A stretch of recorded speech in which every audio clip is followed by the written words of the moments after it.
Alaikum wa rahmatullah, chers apprenants. Aujourd'hui, on va traiter un nouveau sujet dans le cadre de la science de production écrite et dans le cadre toujours de la préparation à l'écriture d'un texte argumentatif. Alors, on va essayer d'employer les différents types d'arguments qu'on a vus dans la science de langue afin d'élaborer une rédaction qui est convaincante et pertinente. Alors, commençons tout d'abord par la lecture du sujet. Alors, je vous propose le sujet suivant.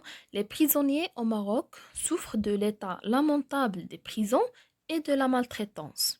Rédige un texte argumentatif dans lequel tu soutiens l'amélioration de la vie des prisonniers. Alors, le sujet va parler de quoi? Il va parler des prisonniers marocains. D'accord? Alors, qu'est-ce qu'ils ont? Alors, les prisonniers au Maroc souffrent de quoi? Souffrent de l'état lamentable des prisons. C'est-à-dire quoi l'état lamentable? C'est-à-dire de la situation mauvaise, c'est-à-dire la situation déplorable, la situation misérable des prisons.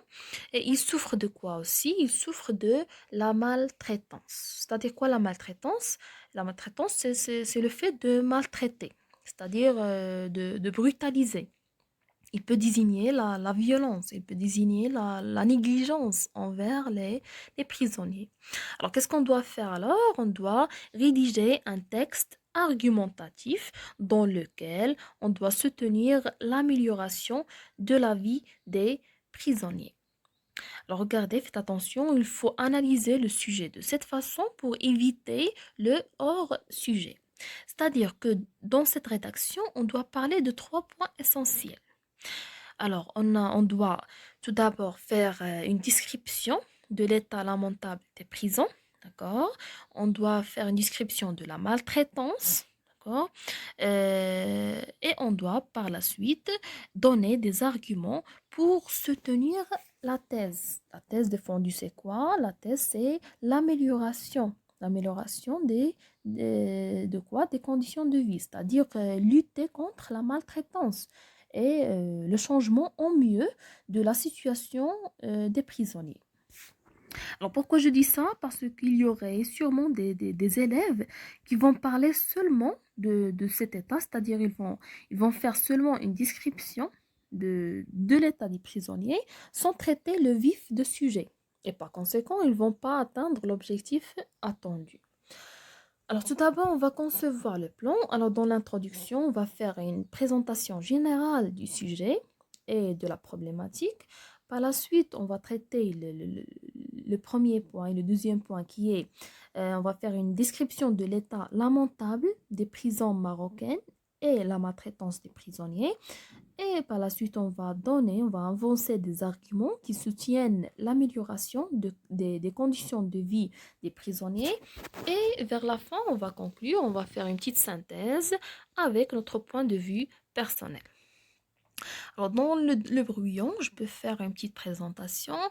La prison est un établissement qui reçoit des délinquants condamnés à une peine privative de liberté. Alors, comme vous constatez, c'est une définition de la prison. La prison, c'est quoi? La prison, c'est un établissement, c'est une construction, d'accord, qui a comme fonction l'accueil des délinquants, d'accord? Qui doit accueillir des délinquants. Les délinquants, ce sont les personnes qui ont commis des délits, c'est-à-dire qui ont commis des choses qui sont erronées, des choses qui sont interdites par la loi et par la communauté, d'accord? Des délinquants condamnés à une peine privative de liberté, c'est-à-dire des personnes qui doivent être enfermées dans une prison, qui doivent être enfermées dans une cellule suite aux choses interdites qu'ils ont commises.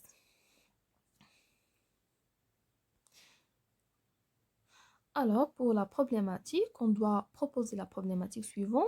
Comment peut-on améliorer les conditions de vie dans les prisons marocaines? Alors, regardez, la problématique doit mettre l'accent sur la thèse défendue.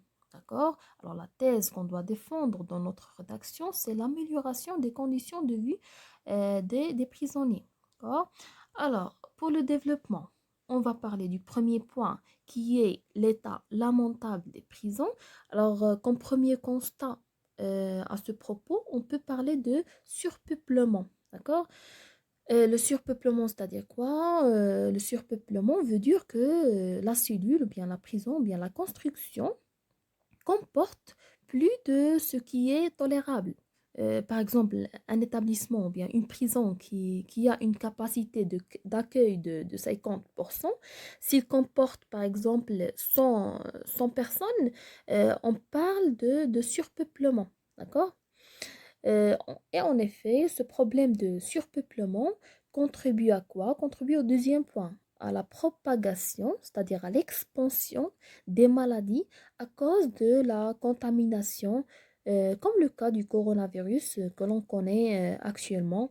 Il se propage plus efficacement dans les prisons. Et cela, il peut porter atteinte à l'état de santé des détenus, c'est-à-dire des prisonniers.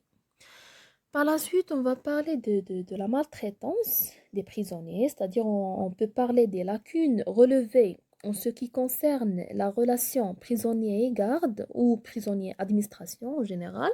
Alors, parmi les lacunes relevées, on peut évoquer le fait de mépriser, c'est-à-dire de désestimer ou bien sous-estimer les prisonniers et les priver de toute forme de dignité. C'est-à-dire tout simplement manquer de respect envers les détenus. Lorsque je dis les détenus, c'est-à-dire ce sont les prisonniers. D'accord? Les traiter par exemple comme des animaux et non pas comme des êtres humains. Alors parmi aussi les formes de la maltraitance, on peut trouver ce qu'on a étudié dans le chapitre 3. Lorsque le condamné à mort nous a parlé de la nourriture servie dans le cachot, qu'il l'a qualifié comme des aliments puisés, c'est-à-dire qui ne fournissent pas d'énergie. Il nous a parlé du pain noir et sec, de bouillon maigre, etc. Alors, le point, c'est que la nourriture aux prisons est pire que celle servie aux bêtes. Elle est fade et avec peu de propriétés gustatives. Et par la suite, on peut parler de la méchanceté envers les prisonniers, c'est-à-dire la violence et la torture des détenus. Alors jusque-là, il s'agit qu'une description de l'état des prisons.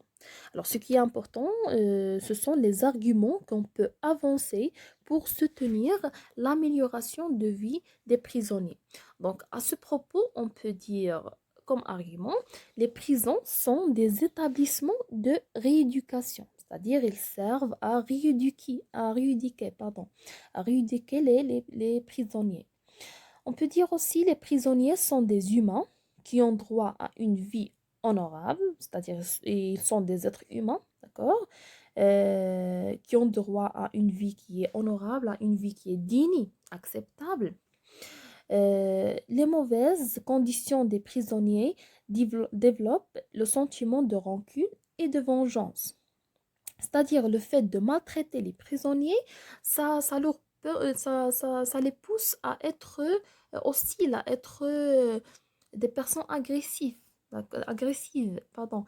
C'est-à-dire ça développe le sentiment de rancune, c'est-à-dire ça développe leur hostilité.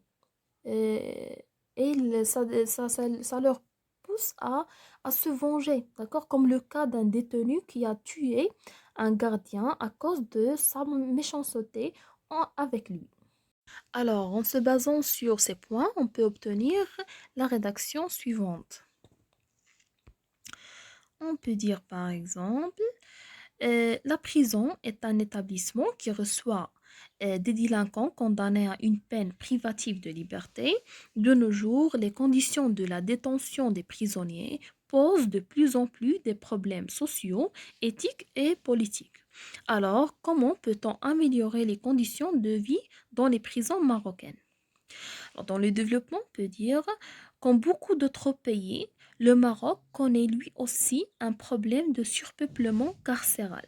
Prenons l'exemple de la prison de Cacha. D'après un article paru dans l'Économiste, cette prison abrite près de 8000 détenus pour une capacité de 5800 places.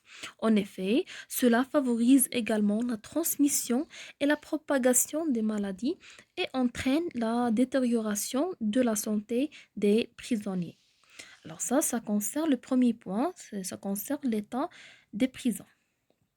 Alors, comme deuxième point qui concerne la maltraitance, on peut dire, en outre, autant de lacunes relevées en ce qui concerne le traitement des prisonniers, les maltraitances entre gardes et prisonniers demeurent toujours palpables. Des repas inhumains sont servis, tel est l'exemple du condamné à mort qui est alimenté par une nourriture puisée dans les baquets des galériens, pain noir et sec du cachot, etc. Et la méchanceté envers les prisonniers, blessures, coups, violences, sous prétexte qu'il faut les châtier sévèrement, c'est-à-dire qu'il faut les punir sévèrement pour avoir volé, tué ou assassiné. Et par la suite, on va avancer les arguments qu'on a dit. Il est vrai que les condamnés ont commis des crimes horribles et que les victimes en souffrent, mais il faut être conscient que le fait de les maltraiter ne fera qu'amplifier les dégâts. Les mauvaises conditions des prisonniers développent le sentiment de rancune et de vengeance, ce qui les pousse à être plus agressifs, comme le cas d'un détenu qui a tué un gardien à cause de sa méchanceté avec lui. De plus, les prisons sont des établissements de rééducation où les prisonniers doivent réjouir de leur droit à une vie honorable. En conclusion, je peux dire, en guise de conclusion, je suppose qu'il est temps de changer les choses. Il faudrait, à mon avis, que les prisonniers marocains bénéficient d'un meilleur traitement et d'un minimum de dignité humaine, car cela contribue bien évidemment au développement de notre pays.